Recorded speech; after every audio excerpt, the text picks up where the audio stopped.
I think coming into this final, there was a very interesting conversation between two very interesting teams. You had Senegal, who not quietly, Senegal have been probably one of the top African teams over the last 8 years.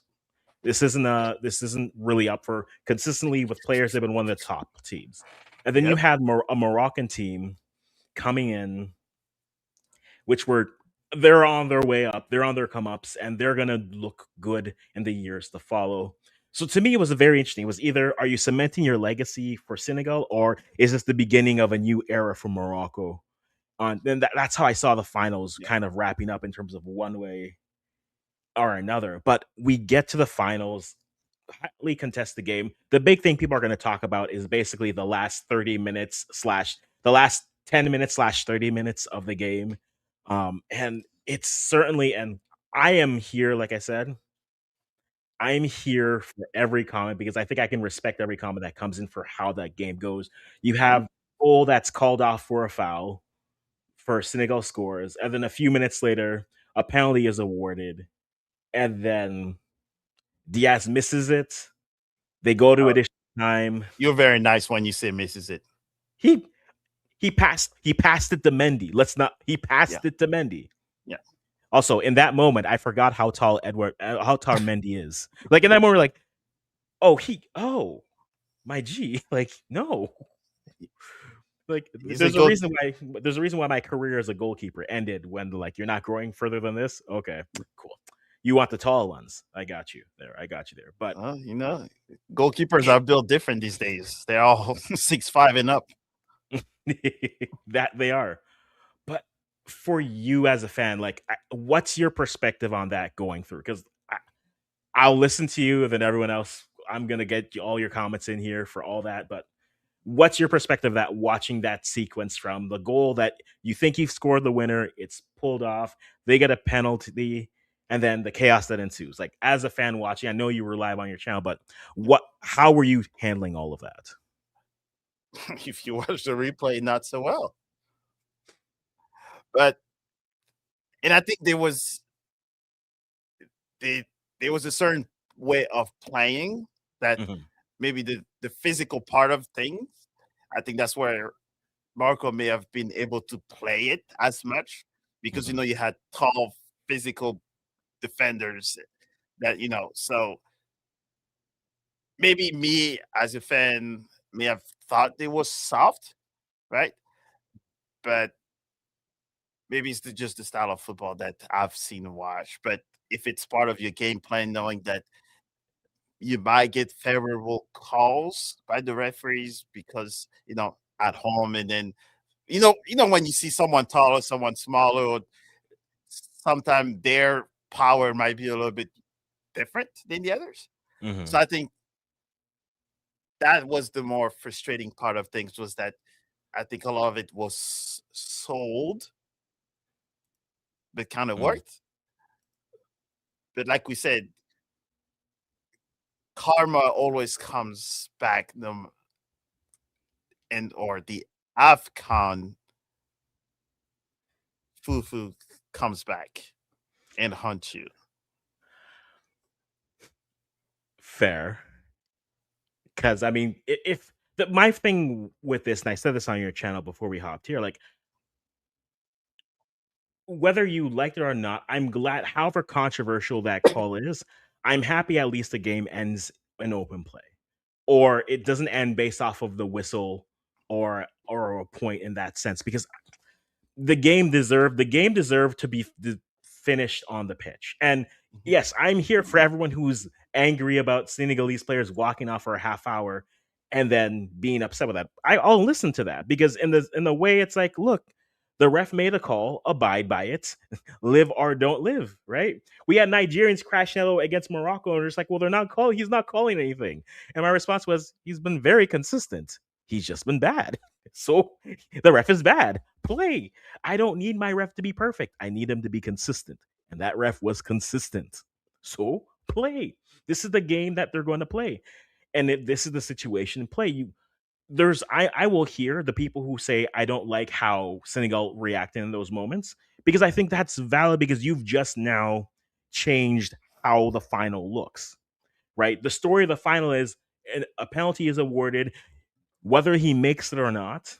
Cool. The penalty is awarded. That's the story. You can have your story afterwards. But in the same breath, the penalty happens. You delay, you leave, you come back 30 minutes later.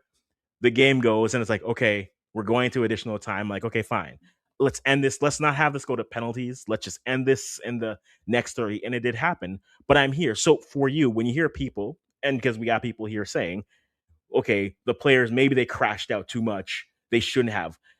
When you're trying to put yourself in the head of a player in that situation, was that the right call? Or did that further sully the game already because they had that missed penalty or the missed goal that came and then it was called on the foul where Hakimi is pushed over and then the ref calls the foul on that? Like, can you understand but that side of Oh, the argument? yeah, I think if we were all being on that side, yes, I understand that part because we've all been in it. And I think even when on the live, I think one thing that I keep bringing up too is that I think once you get to a point to where like the pre-game things, right? That Mhm. just happened where a lot of the things, the train situations where you know that you have no security going to your bus, Mhm. right? There's one frustration here. And then after that, you got discern location where you can be tracked or looked at when you're practicing, right? So you see Mhm. how the frustration keeps on going up and up and up. And then I think that's probably what the tipping thing was that. But Mhm. if you think about it too, is that some of the calls that went against Senegal, but then when you see this, it was like it almost like he sold it even before the referee or VAR had the time to go and look at it. Hmm. And let's not forget that he went and screamed at the referee as well. Do you know what happens when you go to the referee's face and you start screaming at them? What do you typically comes out of your pocket of a ref pocket? Hmm. Anyone? Yellow card. Yeah. I understand, Senegal was pissed. Understand that part. But if a lot of the guys they don't want to go and give Manny respect because Manny was on the field telling everybody else to come back and play. Yeah. Yeah. So and I understand, and I'm reading the comments, right? I understand, and hope maybe you guys are Moroccans, maybe, or not, but that's interesting. Hmm.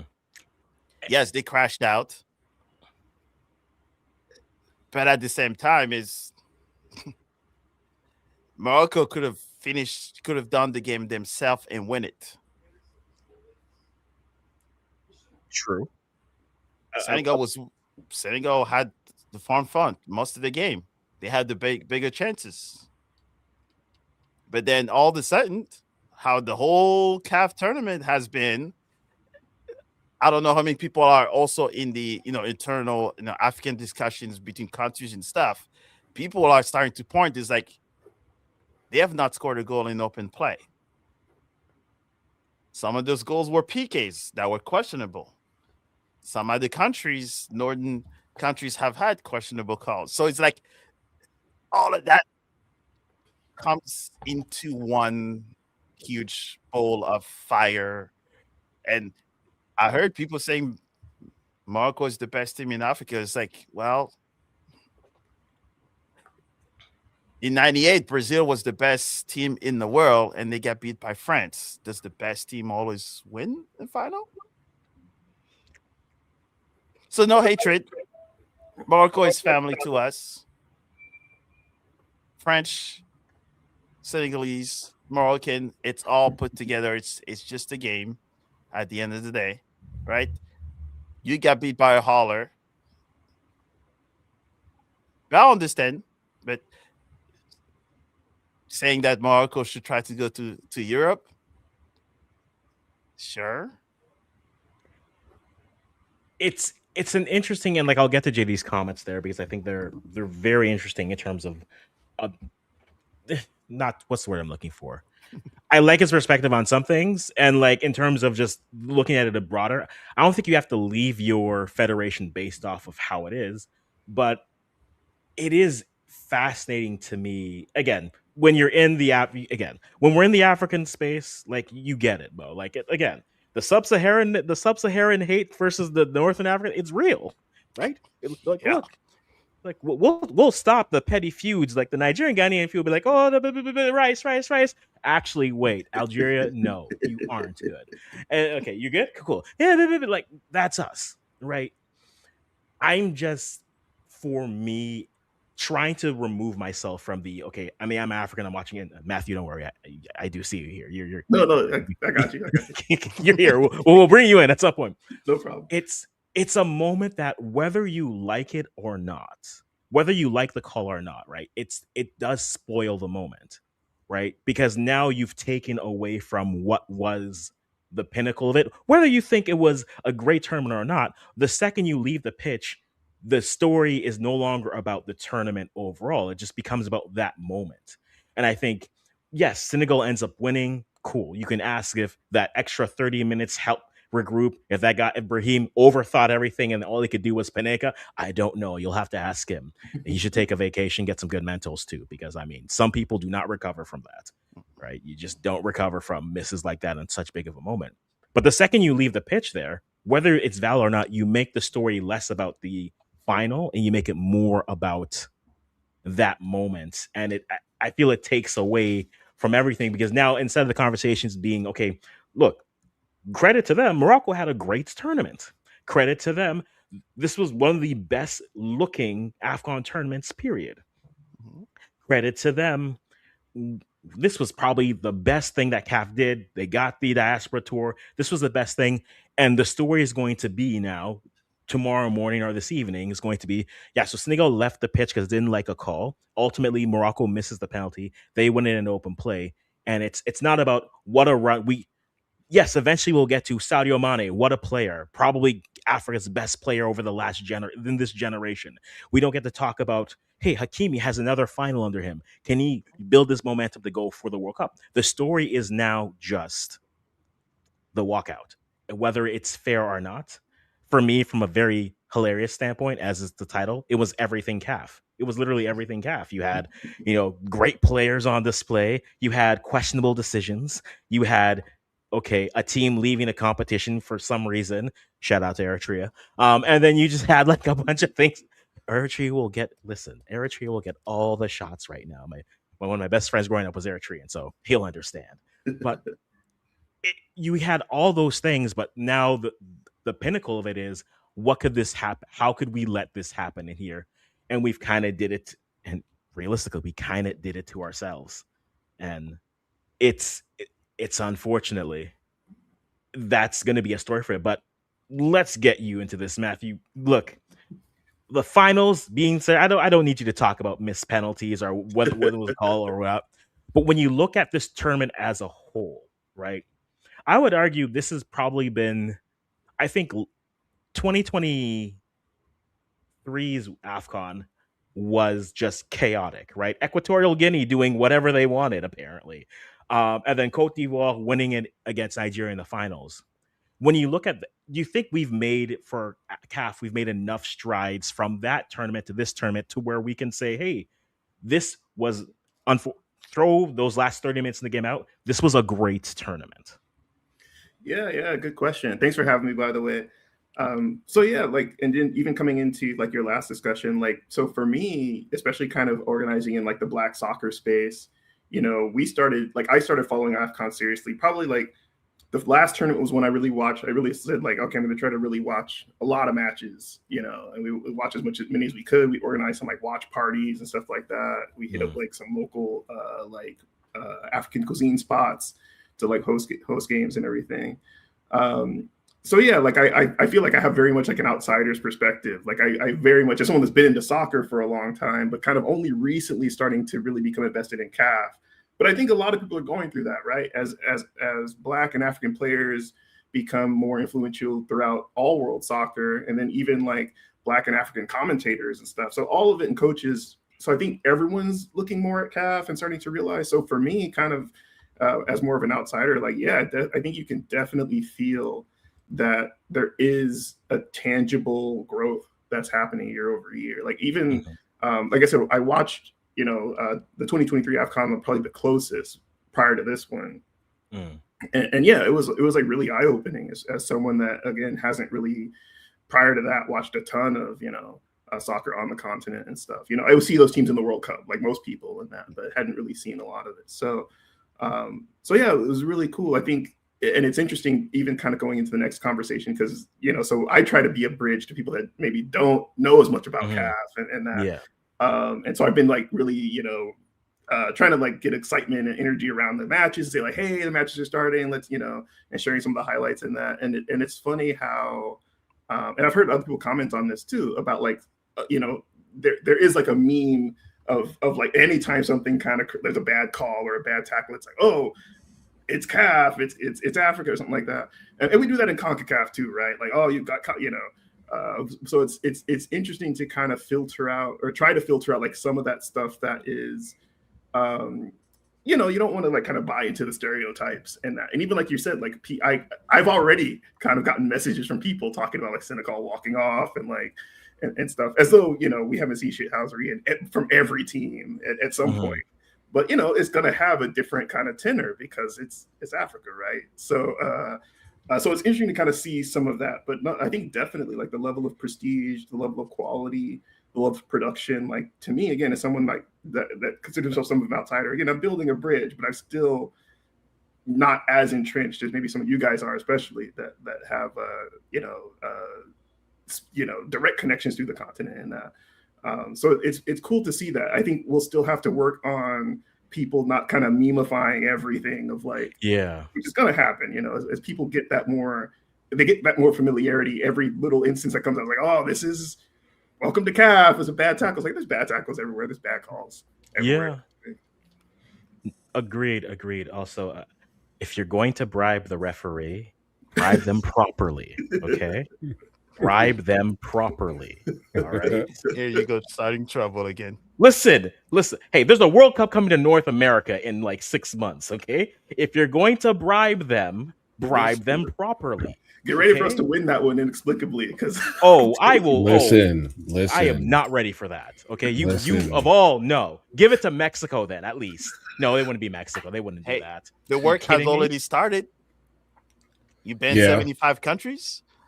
That's true. That's true. You got a DUI probably as a player. They probably won't let you come in. You have to ask the question: how much is a FIFA Peace Prize? What's the value on that? There you go. Well, at this point, everyone's giving the people awards. So listen, I got my grade 6 track and field 6th place participation in the high jump. You are now does that guarantee me a round of 16? Is that how it's gonna work? Because if that's the case, I can pull out everything that I need to make sure, my teams reach the quarterfinals, the semifinals, however they put. But Grego, good to see you jump in here. Matt, good interacting with you in the chats and stuff. But for you, the same question I asked to Matthew, when you look at AFCON as a whole, some of us here have been ingrained in it. Others are getting to this. How did you find this tournament? Throw the final and all the shenanigans out the door, but do you think it did enough to continue to raise the profile of African football, not only on a localized standpoint, but also worldwide? Definitely on a worldwide level. I think that, if anything, the final kind of helped things. I feel like if anything, you see the controversy and you're like, oh snap, like it's not that much different from what we see everywhere else. It's like, it's just because of the culture, you see like, oh, this could happen here too. And I think that if for those who saw the tournament, from the group stages on up, like I said on my podcast, like it's a beautiful experience. And I feel like unlike what you get with the Euros or Copa America, and definitely not even what you see with the Gold Cup, you're able to see a level of culture here that just isn't shown anywhere else. And I feel like that's something that's just a beautiful sight. And if anything, the controversy just helps enhance it, because you're like, oh snap, like they got drama too. Like, of course, now they just go into every 4 years. She's like, damn it, like we got to wait a minute to see it again. I'm like this is something that you're like, I want more of it, and now you got to wait. No, it's something like, even when we got to the round of 16, we were all saying this, like, look at the drama here. We're getting this every 4 years now. Yeah. And no disrespect to the Gold Cup, but now we just have the Gold Cup every 2 years, and that is going to nothing. I mean, other than Guatemala filling every stadium that they go to, we got nothing. We've got nothing. Oh man! But let me get to some of these comments because there is a Sure you question want here to? that I want to get to it. We'll see how it is, but we'll go. Senegal crash out was real, Steph. Hey, I will listen to everything. I won't say you're wrong, other than making fun of people's spinach puffs. So outside of that, you guys are good here. There we go. Dollars are strong, but the juju is stronger. Hey, I saw grass pitches. I'm not angry at all about it. JD Oh. saying that Morocco should stop playing in Africa. Wild take. Look, I think ultimately, I always say this in continental tournaments: your neighbors know when the garbage goes out, but your guests don't. And so That's a bar right there. Right? That's a real bar. and that's something where I say, like, why do teams struggle in this region? I don't know, because they decide we don't want you to play that way, so we're not going to let you. But you know what? That it's not different from what we see in CONCACAF, where it's like people act like the U.S. should just be dominating. I'm like, no, like y'all got to see like how things are, like, especially when you get down to Central America and the Caribbean. It's like it's a different level of ball there, and it's a different level of grind. And like you can't just assume that just because we got a few players playing in Europe that suddenly we can just debo everywhere. I'm like, no, it's a whole different grind. Like you got to really lock in, and it's not easy at all. So like, these teams know each other like super well, because you got to think of like how deep World Cup qualifying is. Like you're talking about the whole continent like that. Like this is just a handful of teams. This isn't even everybody. Like this is deep. Yeah. And I'm going to just make a comment about CAF. So I'm not sure how long people have watched, in the comments, have watched AFCON in general. These arguments between like teams, this is nothing new. Not even a little bit. Samuel Eto'o, the president of Cameroon's federation, when that PK was called against him, he stood up, went and faced the CAF president and gave him a mouthful of what he thought about the foul. He gets suspended for 4 games. Previous AFCON, there was players that walked out and never came back. There's referees that fought in the tunnel at halftime and never came back. What was it during the last tournament? It was like referees were like calling games early, like, hey, we ain't doing extra time. Like we got right. We'll see y'all. And finishing the game early. Yeah. Like I'm good. AFCON is built different. And I've seen enough. you keep on saying so loser. Is that if you watch the whole AFCON, the refereeing questionable calls have happened the entire tournament. Morocco has won teams that have PKs that were questionable. Egypt had games that were questionable. This AFCON final is following exactly the playbook that was for the entire tournament, where we have to talk about the referee again. And I would have not have picked a DR Congo referee for a Senegal game. The last 3 games, DR Congo was a pest to Senegal. They've had high contested games. Like, well, if you've only watched AFCON for the past, 5 or 6, please go look at the other ones. You will see this is nothing new. It's a beautiful mess. Like you really like. It's not like, I think for people who are used to seeing stuff over in Europe, especially with like the Big 5 and even like what we get here in MLS, like I think that people assume a certain standard. I'm like, no, like it's not even that this is bad. It's just hey, it's a lot. It's sometimes it's chaotic and you just got to work with it and just it'll all work out in the day. Just hey, hey, enjoy it. And I know I'm in the minority, but I kind of love that. Like, Yeah, I love that aspect of like old school football. That it's like, and believe me, there's moments that are ingrained in my heart that I hate. That I know is like a bad call, like a handball that shouldn't have been a handball, or a foul, or a penalty. Like all that pre-VAR era stuff. As an American fan, like not getting. Having goals disallowed that weren't offsides in the World Cup, all that stuff, and I would still trade it because I love that era of of football where like anything can happen. Just the idea of like mentally getting inside the heads of opponents, all that stuff, like what you saw today with the SSPA and stuff like that. And people will say like, oh, it's not sportsmanlike and all that stuff or whatever you want to say, but there's a fine line for me, and that's one thing that I like that is unique about from like. When I first got into like soccer and that, it was so unique for American sports. It's just kind of the shit housing that's kind of that you can kind of do.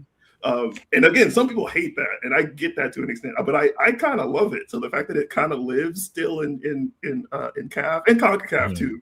Don't get me wrong, because I feel like there's a level of like mental toughness you kind of have to have. Absolutely. To get over some of that, right? And it's like instead of kind of saying like, no, we're not going to have any of that in the game. It's like, no, you gotta be tough. You kind of, there's a difference to it. You can't be elbowing people secretly and stuff like that, injuring folks. But like, it's a fine line for me. No, agreed. I guess the whole crew is here. Nelson, Man, Bestie is here. Nelson, how you doing, big guy? What's up, Ben?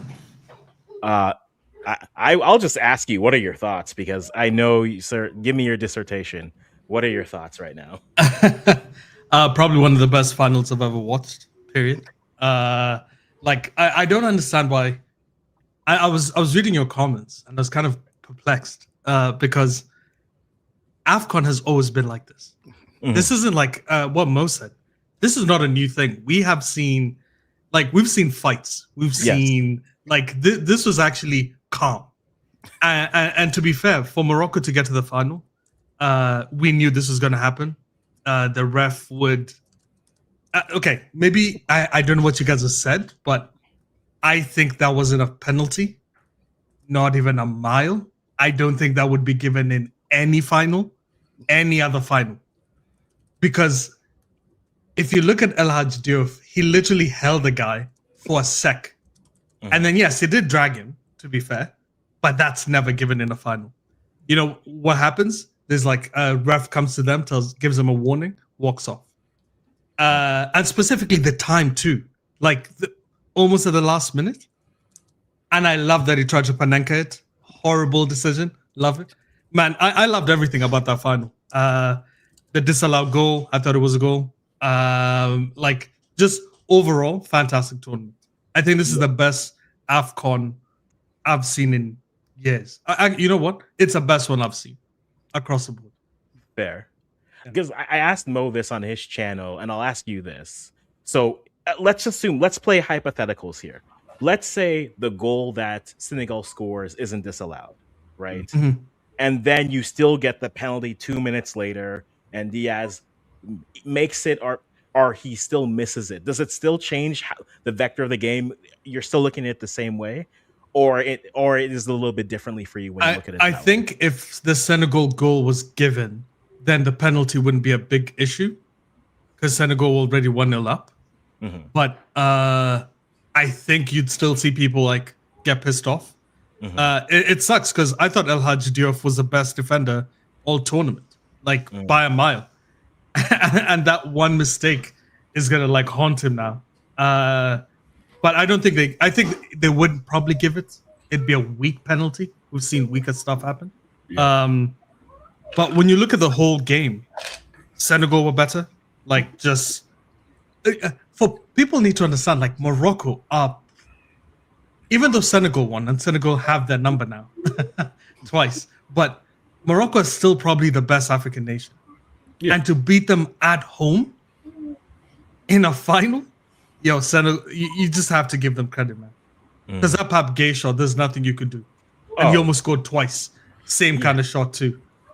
But like I said in the on Blue Sky, like this is karma. Like the way that Morocco was acting leading up to the final with all the security issues and then leaving so few tickets for the visiting fans. I'm like, that's what you get. Like this team is too good to resort to just being petty like this. Like, you're that good. Just go ahead and just play the game. And I felt like the longer this went on, because it kind of reminded me of when France lost in the Euro 2016 final. I'm like, sometimes you just got to play the game and just let it ride and go with what works and everything. And for whatever reason, they felt that they had to go ahead and deal with the shithousery and win that way. I'm like, you're too good for this. Like, right now, the momentum with Morocco, like you said, like, Morocco is the best team in Africa right now. And somehow they thought that even with hosting the tournament, even with going to the final, they had to go even further to make sure they win, and it bit them in the ass. And I did mention that I think you have to almost look at the whole entire tournament to see how the final was. Every single thing that people have complained during the group stage and the bracket, we've all complained about soft PKs. We complain about the referees. We talk, and then there's all those crazy antics. And I think there's a lot of people. It's like Senegal, but Brahim Diaz, you had the PK. The whole world is watching. You have arguably probably the best goalkeeper in Africa ever, or maybe top 3, and you decide in the final of your team that has not won in 50 years. Panenka? Yeah, Panenka. You have he's the one that you should be burning. But right that's now. 30 minutes of thinking. No, but no. He was trying to be disrespectful. Yeah, he thought he was That just was cute. Yeah, he tried to think. He was like, cute. I can show you guys I'm a level higher. I played for Real Madrid. Doesn't realize that Mendy's won a Champions League. Like, there's levels to this. Exactly. Like, as you said, Mo, I'm not Senegalese. Mendy is the best goalkeeper of all time of all time for Africa. African best goalkeeper. Yeah, there's no doubt. He's his trophy cabinet. No one can touch him. Yeah, no one can touch it. You have you have AFCON. You have the Champions League. He's still a top keeper. Like, and he's young. That's another thing. So he still has. He should still be in Europe right now. That's the crazy part about it. Yeah, of course. It's the whole money thing. But and you mentioned, I think one thing that we also want to give credit to Saudi Arabia and all that league is that if you watch a lot of these players that were in Europe and then decided to go over there a little bit, they almost have a second life. We're talking about Mane, second life. Mendy, second life. Kolo and Kante, France, second life. And there's a whole bunch that are playing in the AFCON at this moment that play there and have been top. So I just wanted to give that one shout out because we give them too much trouble. I know there's quite a few Americans here and Canadians, but can we be honest? The Saudi level is definitely higher than the MLS. Because all these kids have come in. No, because you rarely see this. You rarely see people go to, like, I remember when guys went to the Chinese league, their level dropped. When people go to the MLS, I remember seeing what was that guy who went to Toronto FC at Akwasi and bagged goals? Giovanni, the Italian guy. There were two of them. There were Jovinko and the one that just. Jovinko, you're thinking Jovinko. I think Glenn was the one who just left. Yeah, I was thinking Jovinko because he went in and bagged goals at Toronto FC every single season. He came back to Europe and couldn't do anything. But I know if Mane goes to a European team, I think he still bags goals. I think there's clear quality in the Saudi league that has been showcased in this tournament because it's not just Morocco. A bunch of Egyptians play for teams like Al Hilal. Nigerians, there's a bunch of them who play for all the top teams in Saudi Arabia. So but they're paying for guys who are still largely within their prime. They're not just buying over guys that are slightly past it or past it. Like the you can argue that the floor is lower, but as far as the guys who are coming over from Europe and Africa, those guys are still very much in their prime and still carrying that standard when they go over there. Because it's not just treated as a vacation, as some people try to say the case is with MLS. I'm like, over there, they're still like, hey, we're paying y'all a lot, so y'all got to still bring it. So there you go. And I think also the culture, like not to hate on the MLS. I live in Canada. I'm neighbors with the Kwasi. Yeah, I think there's two of us that follow MLS. But the thing is, like, there's no culture here for football. But in Saudi, the culture of football exists. It's deep. Like when guys go watch Al Nasser or Al Hilal or Al Ahly, whatever, when they go watch those games, you see stadiums are packed and these guys know football. So if you go there, like Jordan Henderson went there, realized that the level was actually higher than he thought. He thought he was just going there for a paycheck. Yeah, because he thought it was going to be a vacation, and he realized exactly. He thought I don't need to train. I'm making 500,000 a week. Yeah, perfect. Guy realizes, oh wait, you actually have to train. He didn't get picked, by the way. That's why he moved back to I think went to the Netherlands and then went to England. It's you see a common thread of if you work hard over there. I like that it actually showcased that the African level has improved significantly across the board. The flow of the African ceiling is high. I would agree, and I think the thing we've seen in the last two AFCONs is this AFCON is the AFCON for the big names. Like this was we don't care if you're an emerging side. No, dash away. You're giving you two, enjoy it, and then we're moving on to the next. This was the tournament for all the big names that were present. For them to come out and say, hey, this is who we are. Like a team like Nigeria did so much to improve what was their brand and what they were before in this tournament. You saw Senegal. Again, it feels like I'm saying it's quietly, but it's really not quietly. They've been the best African team consistently. Morocco right now has elevated themselves to that level. But then I didn't think we would see. I was surprised by what we saw from the Algerias there. Tunisia kind of did what I thought they were going to do. Egypt somehow making it to the semis was a choice, but hey, when Marmoush decides to show up, hey, you guys you have two wings that can do things. Yeah, I'm seeing the debate in the comments as far as like who's the best African program, and you know, I would say like especially if you consider not just the senior team but also the youth national team, and I think Morocco just recently won the U20 World Cup. Yeah, the U20s, yeah. And I'm like, that program is like, clearly you could tell that they have it aimed clearly for 2030 when they're co-hosting the World Cup. Mm-hmm. They have aims for that. Like you just said, like this AFCON, I feel like this was like a murderer's row of teams, because like when we did our we last recorded at when the quarterfinals were about to hit, and I was like, all things considered, it was like I was hesitant to say that Morocco's made the final because they're the home team, but I was like, you really like the picks were thick. Like it wasn't just an obvious like, okay, like this team is clearly going to beat this team. Because I felt really good about Nigeria. I was like, Nigeria, the way they were looking going into the knockouts, I was like, they could do it. And of course they ended up making it to the semifinals. I feel like they're probably going to be riding a lot of momentum now that they're going into the playoff in the next month or two. So, but yeah, like right now it's like Morocco, Senegal. I think Egypt definitely made a strong step forward, because I feel like they kind of been like kind of floating for the past couple of years. And Ivory Coast, Cote d'Ivoire, yeah, they look like, man. And even Cameroon, like for all their drama, like they were still pretty solid this tournament. Max is he's really trying to get me, huh? Listen, you guys can have your conversation later. There's a question he does ask. Hard. There's a question he does ask, which I think is a fair question to ask, because Mo, you kind of got something you wanted, which is you get the African champion is going to the World Cup, right? We avoided that because let's be honest, the only thing that could have ruined that would have been Nigeria, which would still have been a good story for them on a redemption arc. But when you look at Senegal, like based off what you saw here, what's their ceiling heading into the World Cup, you think?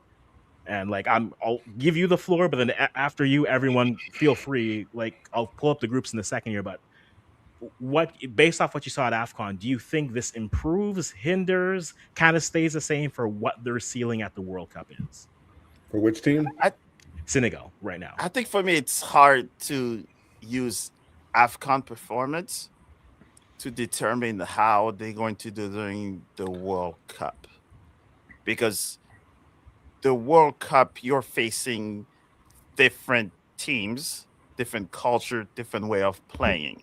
Mhm. African teams, if they're less skilled than you, it will make sure that you probably go home with some missing limb. If you play against European team, that means you'll have to be more tactical, right? And then Brazil and others. So CAF is like on its own almost to determine. Mm. Because, and then if you think about it, at this moment, Senegal, if you watch the team like on the stream, only 3 of the players played in the one that they won in 2021. This is a brand new set of kids, technically, that are playing. And then if you look at it, is that they all play for top 3 leagues in the world. A lot of them are. You had starters in the Senegalese bench that starts in Europe, right? So there's still that change of guard that's currently happening. That's why they almost played it sort of safe, right? Winning 1-0 or comeback, or so it's hard for me to say that the momentum they're taking from this CAF on there, but I wouldn't be surprised if they get out of the group maybe in second place and then maybe the quarterfinals, and then depending on who they face next. African team typically, if they play against European these days, they do a lot better, right? They keep on saying, no, Morocco is the best African team. Has Morocco beat England? No. Has Morocco beat Brazil? No. But have they had a chance to face them? That's the thing. Yeah. But they made the semifinals of the World Cup. But who are the teams that European teams want to play against to get themselves ready for the World Cup? Who just called Senegal and asked them, can we have a game against you guys so we can prepare for the World Cup? Who called them? Okay, I'm stopping you there because that's who you want to play to prep for the World Cup is a different conversation to what your ceiling is. Because someone's going to say, I want to play, England could say, I want to play Nigeria because why? Because we got the Nigerian population in London. We have the, wherever you want to play, we'll make. But like, I don't think that's a fair enough statement. I get the point that you're making in terms of, hey, there's more of a attraction to it in that standpoint. But who you want to play prepping for a World Cup doesn't really matter. That's like saying, oh, well, a team wants to play Bahrain because they're playing in Qatar. That means clearly. Well, that's different though, because you don't pick the top team. I also do want to say, just so we're clear, Morocco did beat Brazil. In friendlies. They have played in 23. They played each other. Yeah. By the way, Mo, you know I'm Kenyan, but I'm Senegalese by heart. I actually love Senegal. Okay, like I'm a massive Senegalese fan, and I agree with you. I actually think there's more quality in the Senegalese bench than any other African nation. And by the way, it's not close. There are players that weren't even selected that I would take right now. We have like there's a player called Aulio. I'm sorry, I don't know how to pronounce the names. He plays for Trabzonspor. Well, Dow also was injured, and I told African the Senegalese Federation shortened the list of players that were allowed to. I think AFCON you were getting like 26 or something. Yeah. The Senegalese Federation says no, you can only have like 22. There's 4 guys that were waiting for someone to get injured. And we're talking elite players. Yes. I'm gonna go on the neck for you because I know you're afraid of saying this. I'll say. I think Senegal move far. I think Senegal. Here's the thing about Senegal. They have a lot of good players. They're all young though. Like they're young. So you have Lamine Camara, Monaco, great player. It's actually interesting. Pape Gueye failed at Marseille and is playing amazing at Villarreal. So I think throughout the season, you're going to see a lot of players go up and down. Like Nico Jackson, great last year at Chelsea. Let's be honest, not doing that well at Bayern Munich. He is scoring, but he's not that good. Mane, let's be honest, the eye should take over. I think Iliman is good enough. But you lose the leadership of Mane. But like all these players we're talking about, I think by the end of the European season, going into the World Cup, it's going to be interesting to see how many of them still maintain this level.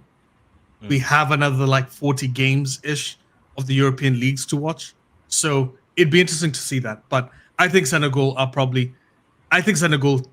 beats almost any country in the world. I don't think there's a country that you can clearly say is better than them.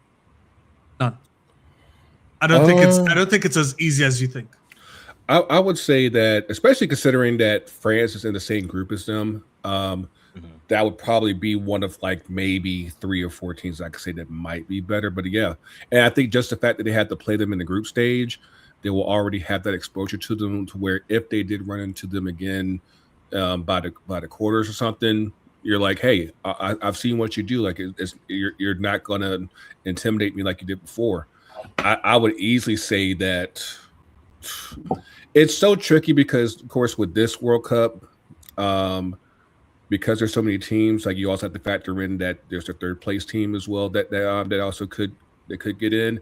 So it really does throw a wrench as far as like what matchup that you could probably get, and it might be the right team, might be the wrong team. But I definitely think that at minimum, I would say that this team is good enough to where they should be at least be in the quarters. It should be, round of 16. Do you mind if I just retort just to see why I think France gets this thing where previously they looked so good that we kind of just assume they're good, but this is their last squad. Okay, this is their last squad, Gregor. Just so we're clear. Yeah, they're top heavy.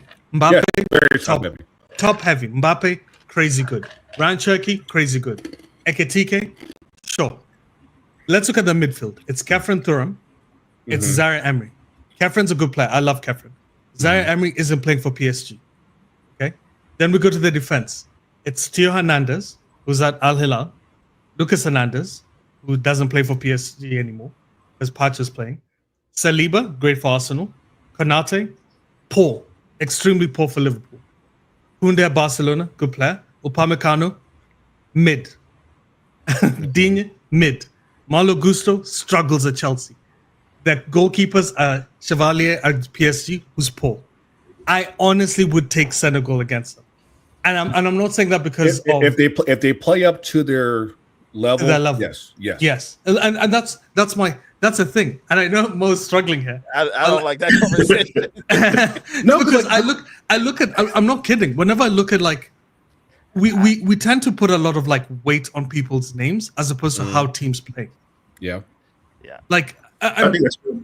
Yeah, like when you look at Mbappe's been playing well for Real Madrid. Have you been seeing how that team plays? It's poor because they have to maximize it.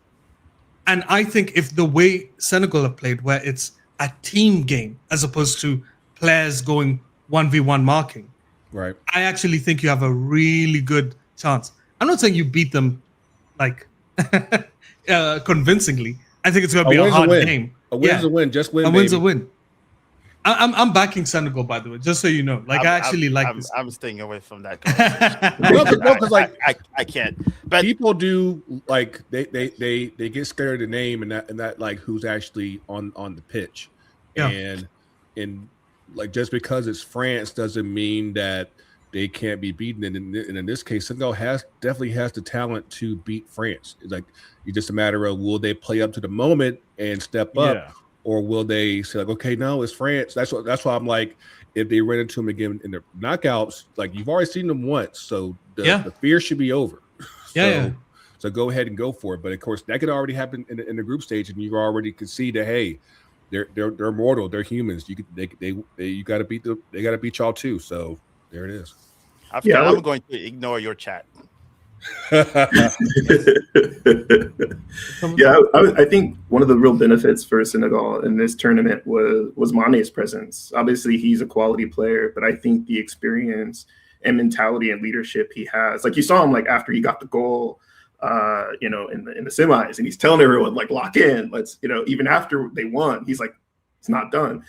He's bringing guys back out onto the pitch. I think like having a player of that quality, like with Messi, right? You see it with Messi.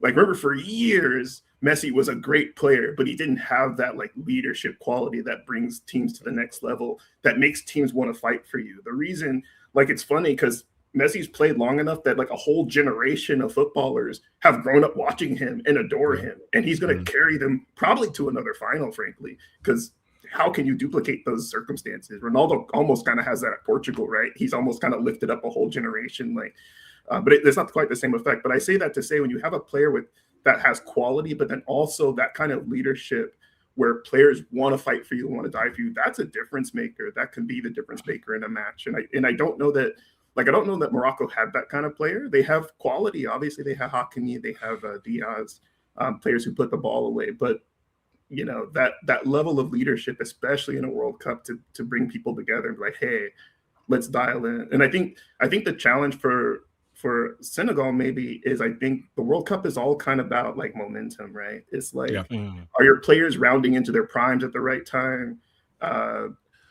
You know, all that kind of stuff. Are you coming off of wins and everything?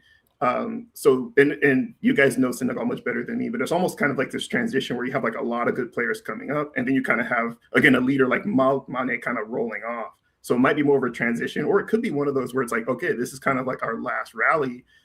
Let's make a go of it. So I could kind of see it going either way with Senegal in that sense. It's weird because a lot can change in 5 months. Like you said, a player who's in so form much can change. So much could can go change. on a loan and be out of form.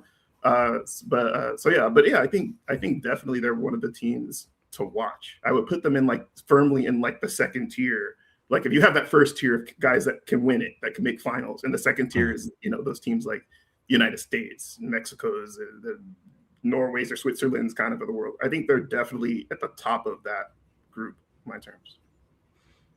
That's fair. I mean, I just realized we spent about an hour on all things Senegal. I'm like, yeah.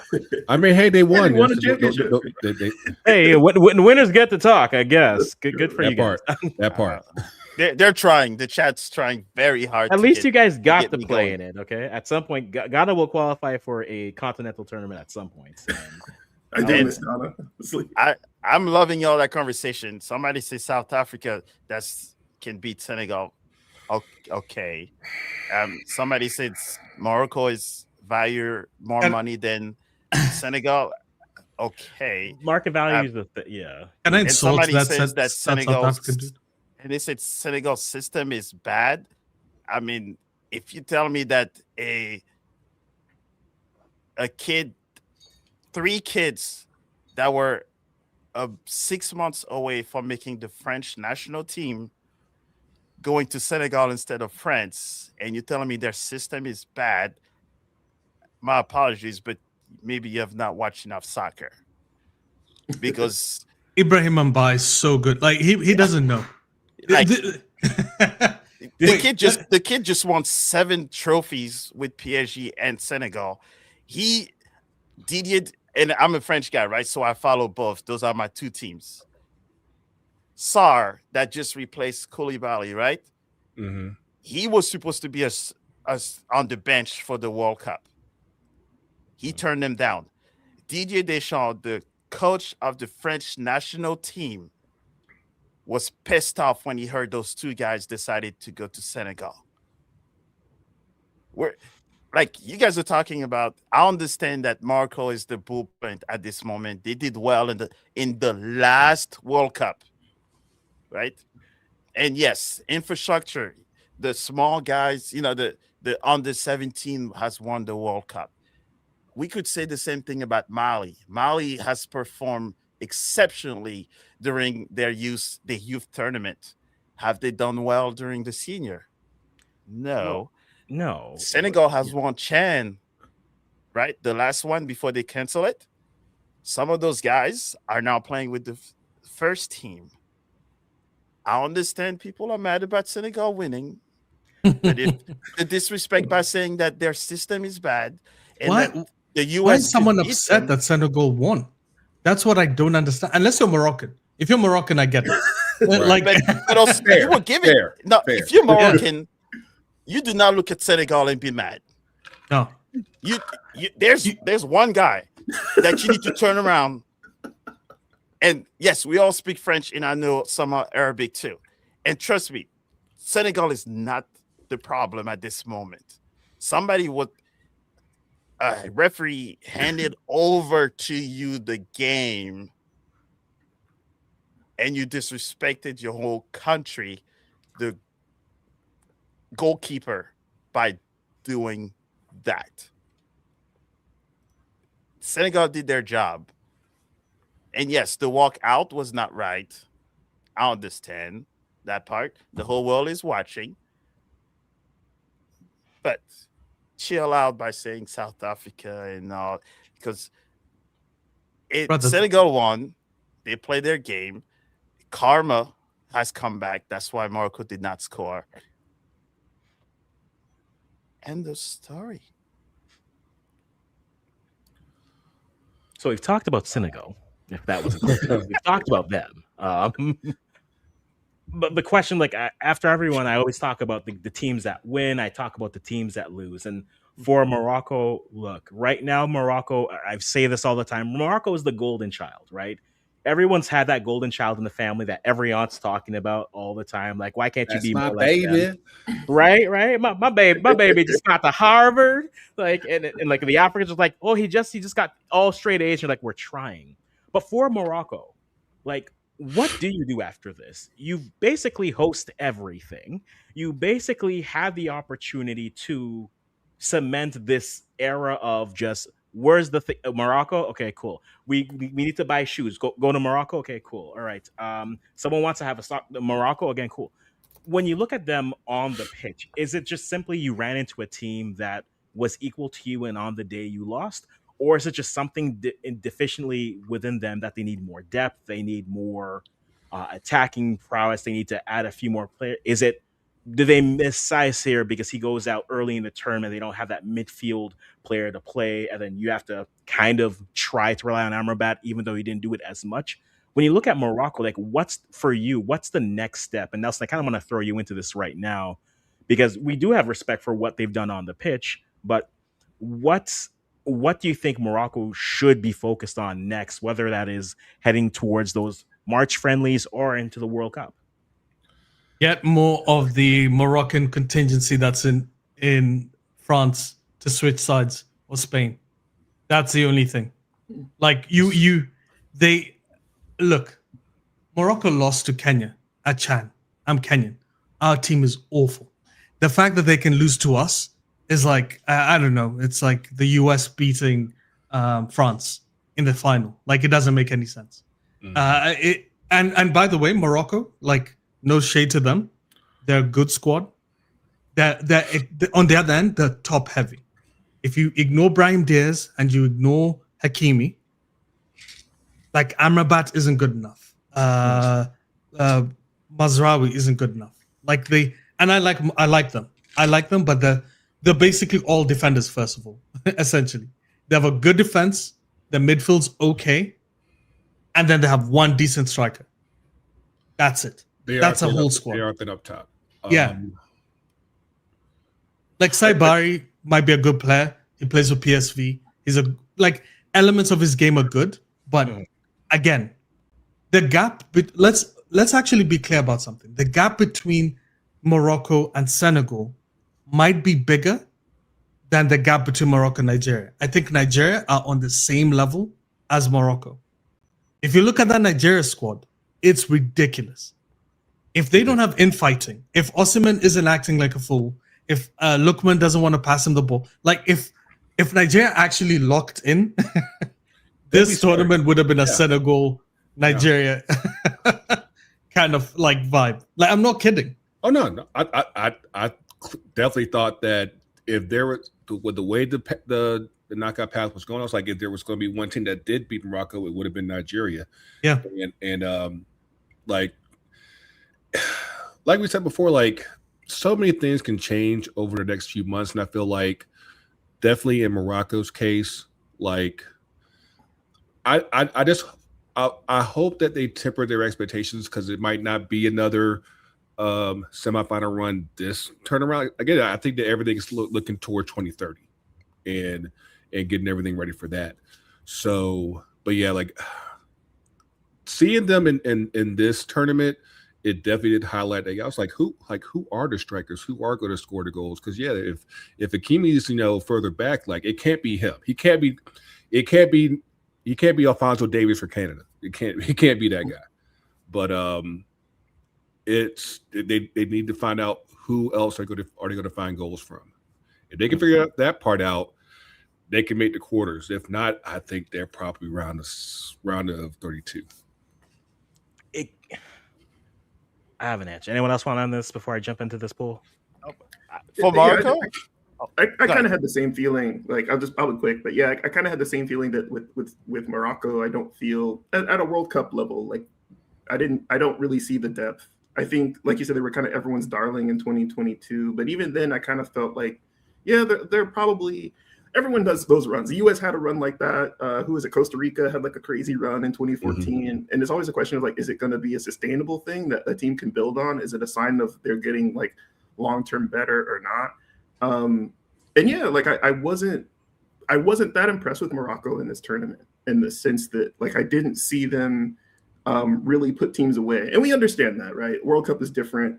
It's a very tightly contested region as well. So you're not gonna. But even in this match, right? Like you said, like I didn't feel like they were consistently threatening. I don't think you feel like they controlled the game. So I always try to think of like when you're at a World Cup, what's the thing you can do? So I'll bring up the U.S. Like when the U.S. was good, they had like Landon Donovan, and it's not that he was like a world-class player, but he was super fast. He was like one of the best counterattacking players. And I feel like as a team, when you can build around something that's unique, like there wasn't a player that could play like him. And you can kind of abuse that in a World Cup type of scenario. So I always think about like, what's that key that a team has? Even if they're not a great team all around, can they control midfield? Do they tackle well? Are they good on set pieces? Like, what's the thing that's going to differentiate them? And it's not to dismiss any of Morocco's players, but it's like, do they have an exceptional player or an exceptional aspect to their game that's going to be a difference maker in that sense? Because like everyone has, I mean, it's a World Cup, so everyone has players on the bench at Betis or Real Sociedad or whatever the case may be, but it's like that's the level. But who's the player or what's the game mechanic that's going to allow you to, like France has Mbappe. Whatever's going on with France, he's an exploitable player. If you get the ball into space, he's going to cause problems, so same thing with, like, that's what I say about Brazil. They don't seem to have, for their quality, for instance, they don't seem to have that one thing that's just exploitable. It's like, this is the thing that we can do to you that no one else can do, or we can do it better than anyone else can even try to do. So that's my question is like, what does Morocco have? And Matthew, to add on your point, like if you look at the World Cup, one of the reasons why they played so well was El Nesri, the striker. Mm-hmm. If you have a 6'2", 6'3" striker with ridiculous physicality, like of course you can just toss the ball up and he'll win maybe 40% of the chances. Yeah. And that's enough. That's literally how they won. They won a bunch of games. They'll hit you with physicality, the defense is rock solid, and they have one or two decent players. And now the issue is Nesri's old. He's not even starting for them anymore.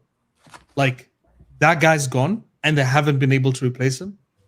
Diaz could actually end up. I actually like Diaz this tournament. I think he was a good player.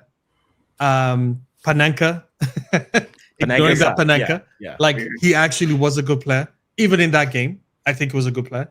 But in the World Cup, there are too many elements because there are going to be injuries as well. Like Hakimi came back from injury just so that he can play for Morocco, right? Like that's a factor. A lot of these guys are Senegal's team. I'm hyping a lot of these guys up. They could get injured. So anything can happen between now and the World Cup. It's too big time frame for us to heuristically decide what's going to happen because we don't know what the big sides are going to happen. Like I know I understand why Mo didn't want to say anything about Senegal because he won't jinx it. Don't jinx it. He does. He doesn't know who to support in that final. In that game. But France capitulates. Yeah, I know. But France capitulates a lot of times. They're the worst enemy. Like I wouldn't be shocked if one of these teams just struggles. You said Brazil. Like Brazil has way too many good young players, no elite like current player. That's their issue.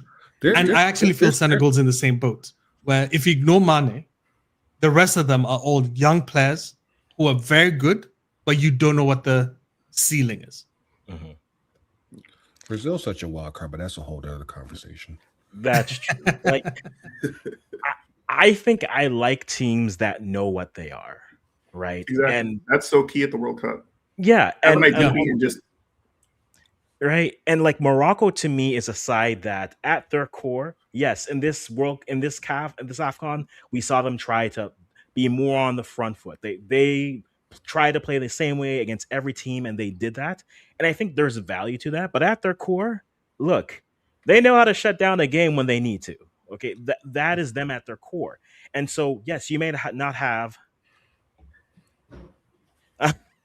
you may not have the high level of talent that some of these teams are, but if your core, if you know what you are at your core and everyone's moving on that string, yeah, you need, again, having a large striker helps, but you just need your good players or your best players. You need to capitalize on your moments. And that's what Morocco did. Can they replicate that? If a team is solid defensively and then you're just asking, hey, Diaz, we're not asking you to score 10 goals. We're just asking you in these moments, make them count. Hakimi, when you and Diaz on the right side, when you have your moments, make them count. We can have everything shut down. Morocco is what we think Egypt can be, except Morocco's side is just from back to middle is a lot more solid than Egypt's. Egypt's, it feels like it's just, okay, look, Trezeguet, look, Marmouche, look, Salah, please. We'll take anything from you, please. Just a goal. Hit the post. We will be rejuvenated. We'll figure it out. Feels like that in terms of what they are. But Morocco, I feel, have the talent to play that way. And I think in a tournament where you just need to survive and advance, I don't need 6 goals from you. If the end of the game it's 1-0, I've seen Morocco win that game. We saw them win this game at this AFCON multiple times. It's 1-0 or it's penalties. And they have, Panenka aside, they have the ability to do that. So I trust a team that knows how to be defensive a little bit more in a tournament setting than a team that can create offensively. And again, this is nothing against the Senegals or the team. Senegal can be that, but I would reduce the goals coming against you. Cool. Having Mendy certainly just helps. Bunu is a good second place option as well. And so that's why, like, when I look at this tournament, I've always thought Morocco probably of the African sides, I give them the edge. I think talent-wise, there's no argument. Top to bottom, talent-wise, yes, Senegal have a talented squad. But I think in terms of a team that knows who they are versus a team with a lot of offensive talent that, hey, on this game, look, Senegal could be a side this tournament. And again, we're way too far. I'm not really going to go into real predictions until March. Once I've seen like friendlies before, and then we see who's healthy. But Senegal could be a side that they could beat Norway 4-1 in one game, and then they look dead against France for whatever reason. Or it could be the vice versa, right? I want the teams that I feel who know who they are and stick to that, especially the defensive ones, I will rate higher. That's why I still like Morocco doing well at this tournament. Hey, we could be wrong. That's why we make predictions. You can come back and tell me I was wrong. I'll be here. I don't move. I will be here. But I think it's a fair point that you guys have brought up, the points around. But at the end of the day, hey, if you know who you are, play well and you're there. And you at least have a chance moving through. So I will say a couple of things about Morocco, right? And yes, I do talk about it, but just picturing them as of like for the other World Cup is, if you think about it as well, when no one knows your blueprint, you will surprise people, right? Mm-hmm. That's why we always have those teams that surprise you at the World Cup. But then, just like my team, St. Louis City SC, right? The first season, they went all out, broke all kinds of records in the MLS. Mm-hmm. But guess what? Next season, people know you, right? So now they prepare to play your style of play. Mm-hmm. Now, my question is, now everybody knows what Morocco's like. Unfortunately, African teams have now showed their style of play for the European and the rest of the world to see how they play. Can Morocco's style of play at this moment still compete with the teams that now know who they are? And can they take the success of the teams that has won trophies now on the under 17 and others? Can they take some of these guys and plug them into the first team to continue the trend? Yeah. We know that they're doing well now. It's just different teams are building their team different ways, right? Morocco's winning everything, but can they translate that to a good run at the World Cup? And Hakimi will need assistance. He's a right back, but they're expecting him to do midfield and forward actions.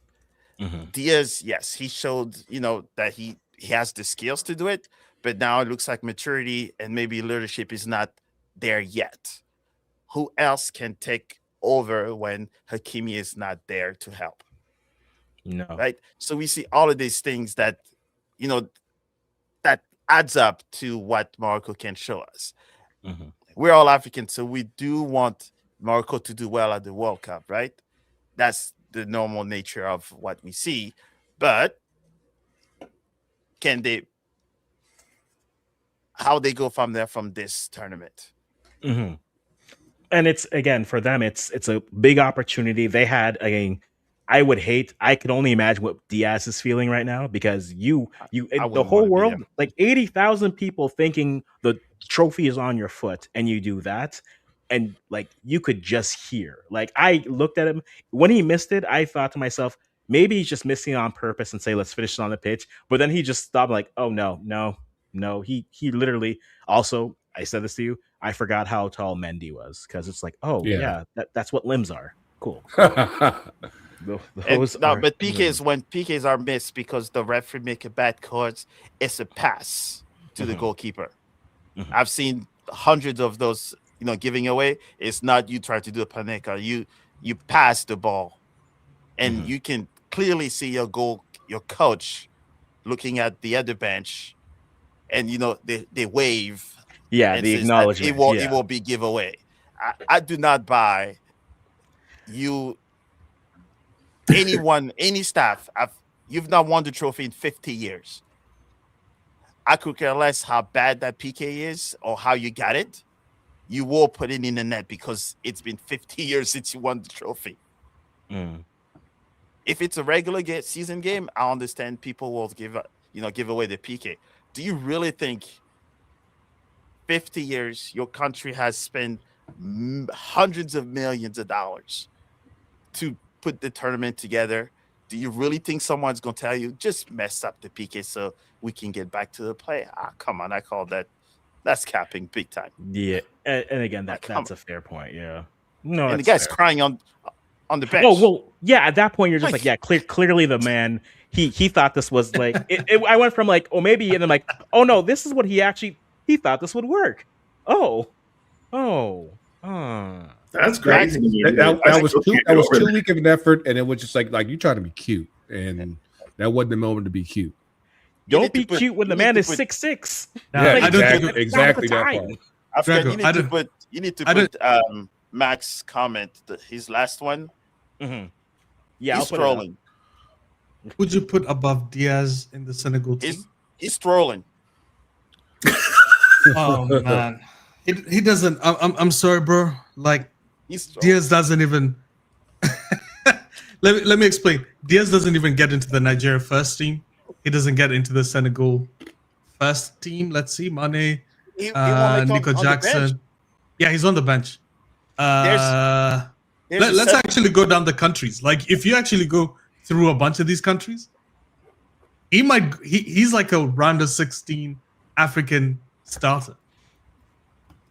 Because I would even argue guys like Mbeumo are better than him.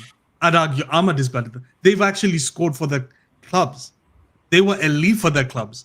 Brahim Diaz failed at Real Madrid, is on loan at AC Milan. Just so you guys remember. And they play more club games than they play, country games. You see more of them there. There's a 17-year-old that's better than him. Oh, yeah. And that's not hating on him. And by the way, I only want to talk about the Panenka thing. Mm-hmm. When he tried the Panenka, he wasn't trying to be cute. He was literally trying to disrespect them. Because I remember when Zidane did it and how we all lost our shits. Like I was like, what the hell are we doing? This is what we're doing? Like, we're making goalkeepers look like garbage. And I remember when someone tried it against Buffon, it failed, and how he cried. Yeah. Brahim Diaz crying, thank you. Like, I was laughing my ass off. Going, are you who do you think you are? In the 112th minute into the game. 118th at that point. 118th? Was it 118th? Mm-hmm. Apologies. Mm-hmm. Deep into the game, you do something so stupid. Hey, we max it. Come on, bro. Like, you're probably watching football to your microwave, man. I don't know what's going on. Like, we're gonna have to do a video about showing you what Senegal team looks like. I'll just say this: I'd put him over Anchor Adams on for Nigeria. Yes, Diaz clearly over him. I would put him over him. Based off, but yes, I think he gave me an idea. I'm going. Just for you, I'm going to make a video about the Senegalese team. And then if you want, just tell me in there who you want me to mention, and I will show you how the Senegalese team, yes, they won in a questionable fashion, but if I show you which academies they come from and who they played for and who they turned down, you will be amazed. I understand because I'm Senegalese too, but if you see their progress, you will like, I cannot believe you have 10 players on the bench that are starting in the Champions League and they're on the bench playing 5 minutes at the AFCON. True, but like, again, my one thing I'll say is this. I think you can have a great tournament here, and no one's going to deny Diaz didn't have a great tournament. He had a great tournament here. Yeah. I am someone who is always going to look at this situation and say, okay, cool. I can't just have you're good for this and then you're not good for this. I need the combination. I need the whole thing. So I need to see him be good at club as well as good for the national team, right? I don't want to hear, and this is one thing for me that I'm always very particular on. I don't want to hear, but look at his record for the national team. Yeah, but you're on the bench 8 days of the week for your club. Then you want to get called up. But look, no. Form is everything. So your form has to be translatable everywhere for me. And that's one thing. So Diaz had a good AFCON. Good for him. I think now, cool. You've had that. You're going back to club. Whenever you get back on the pitch, maintain that. Continue that. Have that be consistent. Because at the end of the day, you can't be... I'm not going to look at this. Like, I'm not going to look all of a sudden and be like, oh, well, based off of this tournament, this player is going to be now the greatest thing ever. Okay, you've shown me this in a very condensed form. Cool.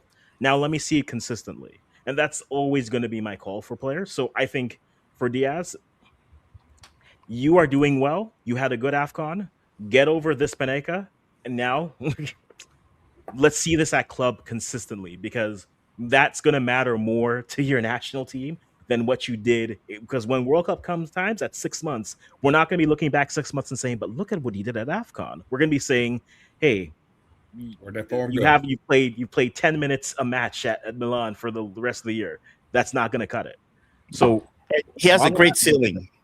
Mm-hmm. He did his thing. We cannot take that away from him whatsoever. But he will, playing 7 minutes a game will not get you even looked at by Pap Chow. Mm-hmm. So he did his thing. Morocco is exceptional. Mm-hmm. I'm someone that watched Morocco play. These guys that you guys are raving about, right? I've watched these guys play since they were teenagers. Senegal too. And I knew Hakimi before people knew who Hakimi was. I'm probably going to age myself a little bit, but I was also in the academy days when he was at Real Madrid, right? I knew even before people knew Hakimi was, I knew who he was because he spent time in Italy. He spent time Spain. He spent time in France. It's one of those things. I think their ceiling is great. Morocco, unfortunately, there is that madness that kind of blurred the whole game, because the game was great for 110 something minutes. Yes. Yep. It's just that PK and the disallowed goal, and then you put all that together of how bad those referee has been, and the non-calls in PKs and the PKs that were given. It was a ticking time bomb, and Senegal was the team that was not willing to go with it, because it's a final. It's not a group stage. It's a final. And then if AFCON, us African, we all know, some people might see us talk loud, use our hands, and they say, oh, they're screaming at each other and they're fighting. They're like, no, they're talking gently to each other. They're not fighting. That's brothers talking. Yeah. No, I think that's a fair point. Just to broaden our scope here a little bit, and I mentioned Nigeria, and I'm not speaking of them specifically here, but did any teams here you find do enough or improve how you view them based off of how you saw them right before, when you get into, if you want to use World Cup qualifying, if you want to use like the last year or so, but did any team here surprise you based off of what they were able to do at this tournament? Two for me. Go. Cameroon are shocking. They are an unbelievably terrible team. Sorry, I'm just gonna. I thought Cameroon was a semi-final team, and I was completely shocked with the way they played. They got outschooled by every decent country they came across. Ivory Coast beat them. And the Ivory Coast game was rough for me. I was watching that. Remember, we talked about it. I was like, oh, I think, I wasn't a fan of Cameroon. To be fair to our friend, my half Cameroon and Kenyan friend here. But I think once Abubakar comes back, I think that's a different conversation we're having. Because they really went with a depleted squad. I think they went with, there were good players that were not chosen. But when I look at the other team, though, South Africa really impressed me. I didn't think South Africa were that good, and they are actually decent. I think if they get a striker who can who's more consistent, this would have been a different AFCON, honestly. Just stop starring Lyle Foster, please. Just stop. Let the idea die. Because listen, that's a whole rant for me with them in Nigeria in the semis last time. If they had a striker, they're in the finals. It's South Africa versus Cote d'Ivoire 2 years ago. But they have no finish.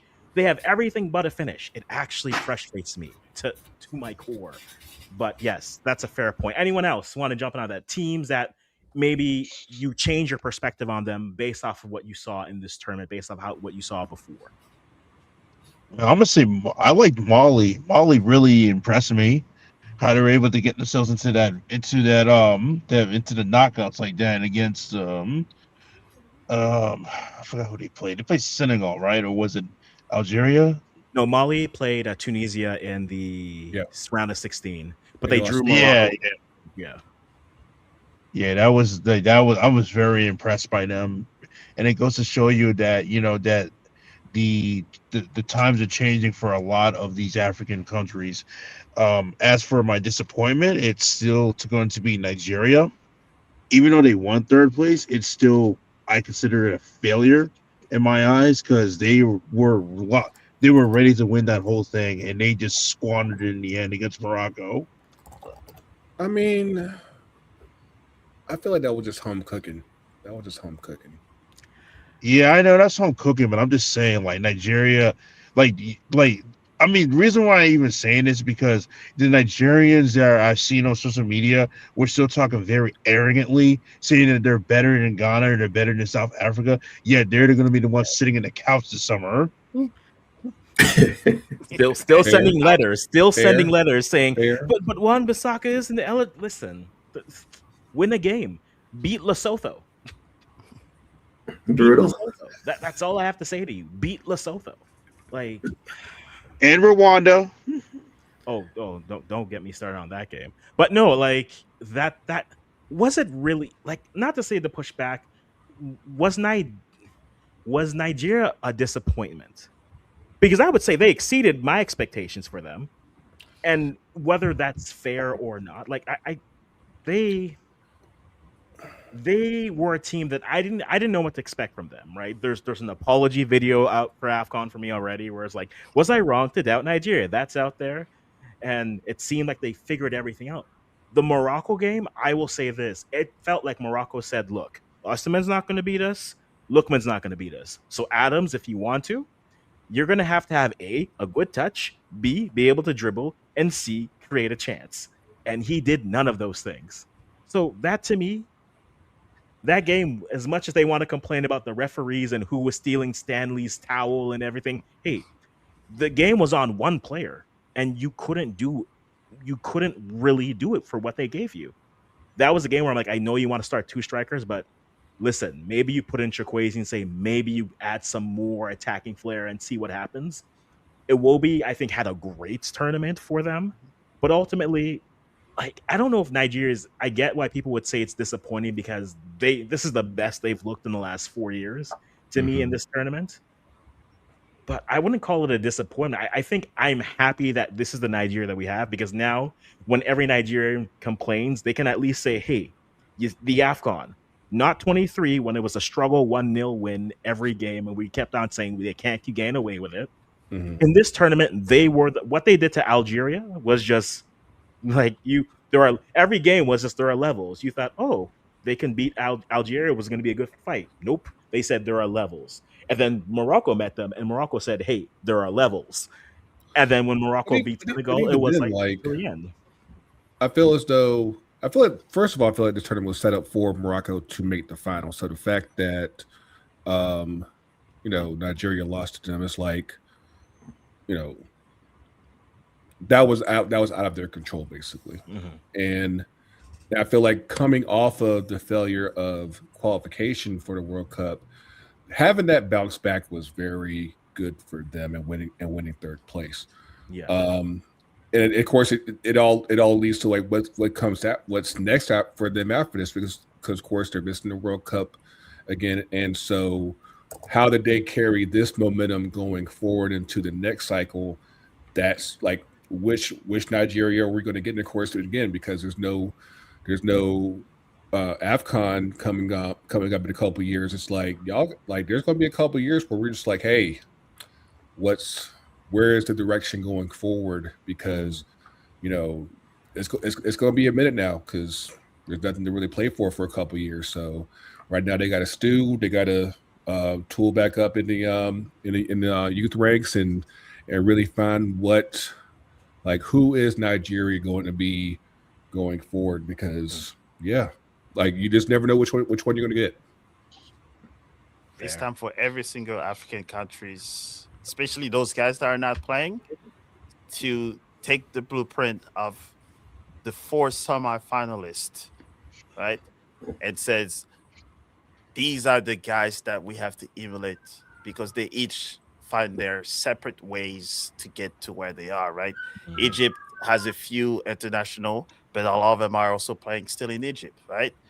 Nigeria have, I think, like a mixture because they even have a South African goalkeeper, right? Yeah. But if you look at the teams that have kind of made it to the top, we'll say, if you look their development, it's different. Yeah. Right? And the teams that currently have made it, the 2 teams, have been able to take players from the diaspora and bring them back to play for their national team. Right? If you look at those teams, they had to be able to bring those guys that their development level is next to none because they've trained with crazy federations. Yeah. Now that's the teams they have to do. South Africa, they show they can play well with homegrown teams, but then now everybody's going to a World Cup, so you got to have players that are used to play against other type of players on a daily basis, so that they can take their experience and then bring it to the national team. So when you're playing against a European team, you're like, hey, we're playing England. We have 6 of those guys that play the EPL. They can tell you the level of play. You take Ligue 1, you take Spain, put it all together, and then that's how you're able to have a team that can beat someone outside of CAF. Morocco has trained European players, Senegal, Egypt, Algeria. That's how you have to build your African teams now. And there's no more excuse of like, oh, they want to go to Europe because it's not commercially feasible. Here's your example. Raheem could have played for Spain. He said, no, I'm going to play for Morocco. No, that's fair. True, very true. Stack them up. Build them. Yep.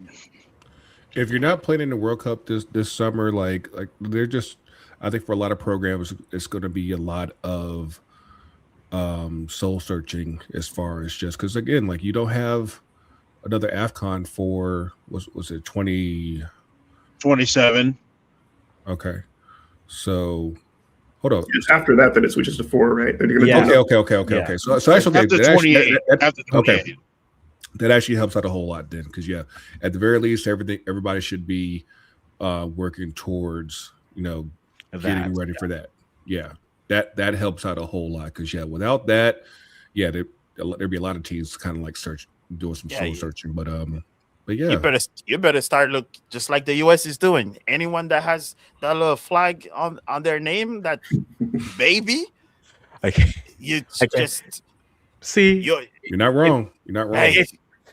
It's always safer to say everyone else but the US with that comment, because like, what's the comment you say? Like for Canadians, we're just like, hey, no, but the one that we're familiar with that we know. Oh, I know. But like for Canadians, you just say anyone who just likes maple. Just you got a little bit maple in the blood. Just bring him in. Bring him home. Like, what do you say to Americans? Do you like Paprika? No, we're not gonna go there. We're gonna throw that to the side here. And but that's when culturally, and I've been asked many times how I can support 2 teams to get, 2 national teams, but the thing it's part of who you are. But the problem is that even though if you live in that country, and a lot of us, it's different when you have roots. It's different when you, for sure. Yeah. You go home, you speak the language. Your parents, you go in there, you talk about it. That's why you're able to bring those guys. And yes, I do coach, by the way, but he does. So I do coach too. So he was coaching a shepherd. But even like with the women's team, like there's so many players that are born and raised here, but of course they have roots elsewhere, and so like obviously with the way that the U.S. Women's team is set up, it's like it's so tight to get up in there. So it's like you kind of like you could be someone like Michelle Losey, and she's good enough to play for the U.S., but of course it's all tight. So say, hey, I'm going to play with Nigeria. So it definitely comes a case of where what are your options, and when you are that good and your home nation isn't giving you the type of love that you probably should be getting anywhere else, it's like, hey, we got opportunities over here. Let's go for it. That's the thing. Hey, y'all, jump in. Keep in mind that. Keep in mind, next March will be the women's AFCON in Morocco. So that's right. I will be seated for that. Okay, my team's there. Yeah. It's crazy because the U.S. gets like both sides of that. Like, because our women's team, there's like demand, there's not enough space, and you have people actually literally, we have like spillage to like other national teams. For our men's team, it's the total opposite. We're going like Netherlands, like hat in hand, like, hey, can you guys maybe want to come over here? I mean, it's definitely a dynamic of where, I mean, obviously given what the women's team is, like everybody wants to get up in there and everybody wants to play, and of course there's only so many spots for so many people. The men got it a little bit different, where it's like, we see you over there playing, doing something for Germany, but why don't you come over here, do something over here? But it's I think that, especially for the African men's teams, I mean, obviously we have a influx of immigrants that all doing their thing here. So I would say leave no stone unturned, and if there is an opportunity, go for it. If not, hey, it is what it is. But like, don't just ignore it just because hey, you grew up over here. But like, no, like it's if it's blood, it's blood. So let's go for it. And I think that's the key thing. Like, I think when you expand the World Cup like you have, you are creating more opportunities, and you give players who have that option, you give them those pathways. Now, the key thing for teams is, and this is where I always say recruitment isn't linear. You're not going to talk to a kid one day and be like, and some kids will decide at 17, Senegal can go to PSG and be like, hey, you, us. But for that kid, here's the reality, right? You look at Senegal's team, it's like, okay, Nicholas Jackson, inconsistent. That's the best way you can describe him. Mm-hmm. Mane had a great run, but this is probably it. You look at that kid and you tell him there's a pathway where the front line, it's you, Iliam, and friends. This is yours, right? And it's the same thing like on the women's side. It's like, okay, yes, you could try to make like a US or a Canada or an England side, or it's like, listen, what's your diaspora? Oh, you're from there? Listen, we've needed a striker since we started. Please. Please. And so at the end of the day, it's pathways, right? Jamaica. No. Jamaica, man. No, you're not getting. See, this is where the love stops. No. Just no. And parents, do your job too. If you want, do your job too, parents. And for that reason, yeah. Some people just don't know how to pick up the phone when they're saying, "Hey, my child wants to play." But that's another story. As of culturally making sure that they are not disconnected to where if you have parents of other countries, right, making sure that there's still that connection to that country, right? You cannot just go to a kid that grew up his entire life in one side of the world and say, "Do you think you can come play for us?" They're like, I've never been there and don't even speak the language, or your parents never put you in that culture. That's why other countries are able to pride those kids easily, is because they still that connection there from the very get-go. And that's where it's like, hey, recruitment isn't linear, but you're not going to kill yourself and say, hey, y'all want to show up for like a U17 camp? Not even the tournament, just show up for a camp. And just work out. Just practice. Yeah, just a workout. We just talk about practice. Sure. Here's VIP tickets. Come watch us play. Nah, we don't got that kind of money in the budget. VIP. There's always VIP in the stadium, right? It's not even gonna cost you anything. It's just a cardboard on top on your. It's just a linear.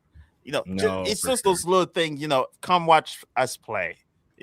Show them the best of what you have, even though it's just that part that is the best, and the rest, it's a disaster. Very true. But it's man, pretty cool. Coming back to the AFCON, No, like I think for AFCON, I mean, it definitely one of the best tournaments since time. We're here on 100 minutes. I am someone who's like, I don't want to go longer than a game. So like 90 minutes plus additional time, roughly. Same logic. Right. So Mo, unless you want to like dispute something and leave, so that we have to spend another 30 minutes here, so that too soon? Why me? Too soon? What? Because you're Senegalese. Too soon? Not soon enough. My generation, we win everything. At the parties at Mo's crib. Yeah, after parties there, Mo. Yo, what are we eating? Senegalese jollof? We having that? If I look right, I win. If I look left, I win. I just win, dude. I might just walk around with the DJ Khaled, and all I do is win, because no matter where I go. Another one. There, look at that. I got World Cup and AFCON. I mean, it's not bad. I got a World Cup and another one. Yeah. And if I got a PK miss in the other guy, we've kind of got, I could have got 2 World Cup too. Well, 3. I'm sorry. Oh man, Mo, I'll leave you the last word, because we're gonna shut this off here. But last word, this AFCON honestly has been amazing. One of the best. For those of you who were unfamiliar, if you were unfamiliar with the game, no, it's like this all the time, guys. Like this is a Tuesday for us, but this has been probably one of the best tournaments, the best looking tournaments. I love what CAF did with the diaspora tour. If they want to come over like North America at some point, holler at your boys. We out here. Like, Yeah, we are. We are here in these well manicured streets some days. But honestly, it was great having the games. The banter was fine. As a Ghanaian, I was just sitting there watching and then like getting strays from Nigerians all the time. Like Ghana was like, I didn't say anything. I wasn't even doing anything. Honestly, we're just sitting there like Ghana would never. Yeah, because we're not there. We know. If you look in the stands, we're not even in the club seats. We're in the rafters. We can't afford it. We're there. But still, like a great experience. If you haven't, get into it. It's a good time. I'll let you guys say some things, Mo. You can be the last word. But I think for me it was fun because you guys also, we had our chat for the entire tournament. That kind of also made it fun. And you guys, John, on my stream, we did the whole, after the games. So I think they was probably one of the first one that I actually enjoyed since leaving France, watching it, because you guys kind of made it fun. We had our chat every day. We had, streams, watch it. It made it quite enjoyable as well to watch it. So we have to make that as a reoccurring thing now. And hopefully one of these days we'll have everybody in one stream. That will be massive. Are you sure you want everybody in the one stream? You guys are cool, but you know what? Look, yes. No, we'll have fun. Well, honestly, we'll have fun because I think there is a lot of knowledge and there's a lot of perspectives, and this is what we do. The banter is always going to be fun, right? And that's what no banter. There's no CAF without banter. Oh, agreed. It doesn't matter if you're African, you're Caribbean, or nothing. The best games we've all been to is when there's banter and we have fun. This is what football is all about. We know in the chat we nitpick, but that's why I do what I do. It's because football is fun. That makes it fun for us. We share our knowledge. We share everything, our sorrow, celebration. Appreciate you, African, for making it happen, because it was a perfect closure of the madness of African soccer, and I will share it with anybody. That's it. Anyone else want to close? Anyone else want to close that off after that? Anyone want to go after that? I got something. All right. Oh, go ahead, Greg. I got something. I mean, honestly, like I said, this is one, like how Mo said, this is one of the best tournaments I've watched in years, and I really do enjoy. I really did enjoy chatting with you guys and everything. And man, I just can't wait till the next one. That's going to be in Kenya, my hometown. I didn't really say this to you guys, but I mean, Grego knows. But in 2025, I actually buried my mother, and yesterday was supposed to be her 62nd birthday. So happy birthday to my mom. And I want to get to Kenya for the AFCON so I could cheer for my home country of Kenya, and maybe hopefully Cameroon makes it. But this has been such a great run. I'm looking forward to seeing if Netflix decides to put the AFCON on Netflix instead of beIN Sports, because this is this is the most drama-filled final I've ever seen in my life. The Brew House was going insane. Shout out to them for throwing it, because they were just like, they did not expect to see any of this stuff happen. But thank you, and God bless everyone here on the stream, and see y'all maybe in May when Senegal plays the USA in Charlotte, or we're gonna be chatting again for AFCON, for the women's AFCON, and probably future tournaments. True. Absolutely. Yeah, I mean, again, I definitely do appreciate y'all inviting me into the chat and everything. I mean, I've been, a lot's been going on over here personally, so yeah, I haven't been as a lot in this as I've would have normally liked. But like, even for what I've been able to see, like this tournament has been absolutely amazing. And like I said on our last podcast, like this has been beautiful to watch.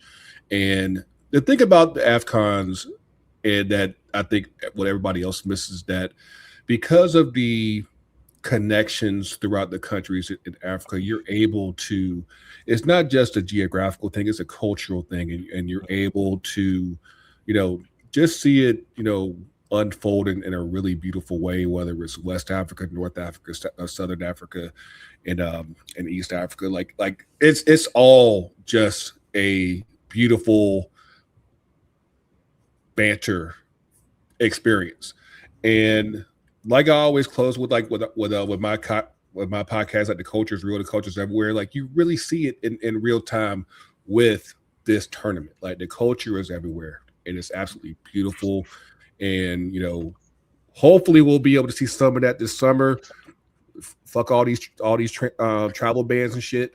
But yeah, like hopefully whether it's in the next AFCON or the friendlies, like we have to keep this thing going. So hopefully we will see y'all soon.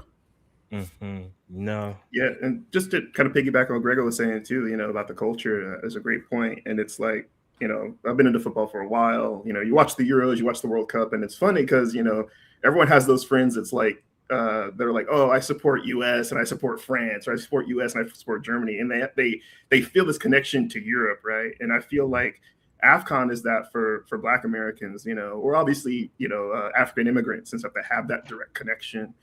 So to me, there's a tremendous pride like watching this tournament, and just to see players that obviously look like us, coaches, players, not just players, but like players, coaches, teams, and to see where they play and how they play, how their fans show up to the game, how their fans bring culture to the game. And to have that to relate to is tremendous. Honestly, it's amazing. So like I said, it gives me a tremendous sense of pride to be like, hey, I have this connection, this other connection, and to see how it's growing and how it's becoming popular. And there's more and more eyes on it. There's more and more commentary. There's more, like everything I think is shifting and recognizing, this kind of sleeping giant that is CAF, kind of having not had the connection, I can kind of see how it's grown in relevance and prestige over time. And there's still ways to go, but that's tremendous. It fills me with a ton of pride to see how the tournament is growing and how players too they're changing their minds about how, like you guys were saying earlier, like, well, maybe instead of playing for England, I'll play for Nigeria, or instead of playing for England, I'll play for Ghana, or instead of playing for France, I'll play for Senegal, etc. So to see that, it's really awesome. Man, the connection to back home is always going to be great. I'll always have my cousins I'll reach out to who are there. I got friends. Clinton, Ghana Niger Ballers, is a Nigerian living in Ghana, doing Ghana and Nigeria content. And like we always go back and forth and talk about it. But again, when you connect to it, the banter is real. The tournament is great. And ultimately, if this is a taste of the World Cup, again, travel bans, all those fun things, never fun. But like the World Cup could be so fun. But if this is all the good football I get for the year, I'm good. I've been fed. I have been seated. And the only thing I have left to do is just, decide if I'm going to go to Mexico in March because it's cheaper to do that. It's mortgage payment versus FIFA this summer. That's the real battle. That's the real battle for us here. Life decisions. Hey, any other time I'd offer you a spot on the couch, but it's great. I can't responsibly ask anyone to come here right now. Listen, my current Twitter account, my certain Twitter accounts would send me on a great tropical Central American tour, and so for some reason you happen to have a OF page. Like, hey, don't ask no question. Hey, we got things to fund. We got things to fund right now. Sell some feet. Yeah, man, you want to get on this elbow? Even that would elbows get wrapped for nothing. His elbows wrapped for a reason, man. Boy. But ultimately, it's going to be a great tournament. This has been great. This has been fun. This is not the last time we'll all be here. I know there's people who couldn't make it because just time zone differences, but we're going to get the whole crew back. And believe me, those will be the days where I just say, hey, guys, so football topic. What do you want to talk about? Yes. Run. But no, this has been fun doing this with you guys. I know I've done some stuff with JD here with Nigeria's happening there, so that has been good too. But honestly, this has been a fun tournament, a fun experience. And hey, we got one more before we go to every 4 years. So enjoy it, cherish it, like do in the morning, cherish it. And then from there, we'll see what it is. But guys, it's been great. Thank you again for everyone here. Just before we officially sign off, tell the people where they can find you if you got content and stuff going. So because I don't want look, I'm glad you all are on my channel. This is great. But you guys have stuff that you do. And I want to make sure you guys give the opportunity to plug that so that people, if you're looking for them or you see that face again, you saw on the channel one day, go there. So Mo, I'm gonna start with you. You're the champion. Go on. Tell them where they can find you. You can all find me on Mo Football TV, all social platforms. Perfect. And Matthew, where we can find you. You might get annoyed for me for a little bit, but you know. Right here. I'm mostly on IG these days at Black Galaxy Fans. We're also on Blue Sky at comments.sc.bluesky. Yeah. This is my Instagram account right down the line 17. I just post footy, personal things, but also I manage the Atlanta Blues Chelsea website. If I'm not posting Chelsea, I'm preaching the gospel about how AFCON is our heritage. The best African players in Chelsea played in AFCON, and that is why we should take importance to it. You can find me on the socials at FTCUTD, Instagram, still on the Bird Box on Twitter, ftcutd.com on Blue Sky. Come get at us if you need jerseys customized. Mo, get at us. And yeah, I got you. we got Senegalese now in St. Louis. Oh, that's right. No, that's cool. Also, JD wanted to let everyone know that we can find him in the microwave, apparently. But if you like, but legit, I'll plug him because he's someone I do a lot of work with, and I love the knowledge that he gives, and it's always fun banter there. But you can find him at WeMax or IMAX in football. So if you want to if you don't see me on my channel, I'm probably on his channel. So make sure you guys stop there. And for me, Africans FC with 3 A's. We made the choice. It was we're running with the choice here until we rebrand whenever that day comes. But you can find me there, Blue Sky, pretty much any social media and all podcast forms. Where if you are watching this, you can listen to this because we'll put that on podcast form as well. Okay, JD, you can be fine there. But no, that's where you can find me, and then all things. So I do primarily African and Canadian content here. So if you come here and be like, why aren't you talking about Cameroon? We don't care about the Canadian Premier League. I'm telling you now. Hey, respect for the Canadian Premier League. I talk about it. Okay, do not be surprised. As someone who advocated for about at least a good 10 years that Canada needed their own league, you keep doing that thing, man. They need that. Listen, now imagine how much we have to talk about trying to get a women's league, okay? And we finally got one. So, listen, yeah. I'm feeling that. We're here. I'm just saying, hey, if you want to come to Canada, it's nice. It's nice. I'm following WeMaxi football now. I know who you are. We max it, I max it, they max it. He's also a City fan, so if you want to have good EPL banter with him, he's a Man City man. Oh, he was doing so good. But he's City before the money. I give him credit. He's City before the money. You know, I understand his trouble because people thought that I was a PSG fan because of the money until they figure out that literally I was one since I was born. But so I feel your pain. We're together. Yeah. Perfect. All right, guys, we will wrap it up there. Thank you again for being, and as always, I'm just gonna stop talking right here.